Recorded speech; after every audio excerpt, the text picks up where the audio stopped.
Hello అండి అందరికీ. అందరూ ఎలా ఉన్నారు? బాగున్నారా? Welcome to vibes world 110.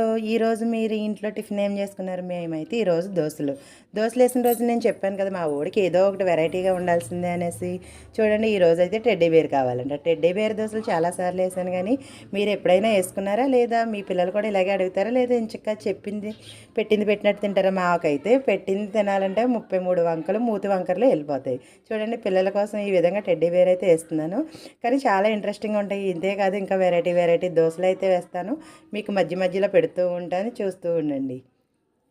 Teddy bear కళ్ళు, మూతి, ఈ విధంగా తోకలు, తల అన్నీ పెడితే సేమ్ అచ్చు మన టెడ్డీ బేర్ ఉన్నట్టే ఉంటుంది. చూడండి, ఫేస్ కూడా చాలా బాగుంది. వెనకాల చూడండి, కొమ్ము విరిగిపోయింది. దోశలు తినాలంటే ఈ విధంగా ఏదో రకంగా ఇంట్రెస్టింగ్గా చేయకపోతే అస్సలు తినరండి. మనమేమో మార్నింగ్ దోశ పిండి, ఇడ్లీ పిండి ఉంటే గొడవ లేకుండా ప్రశాంతంగా అవుద్ది అనుకుంటే, ఈ పిల్లలేమో ఇలా వెరైటీస్ కావాలంటారు. వీడియో నచ్చితే లైక్ చేయండి.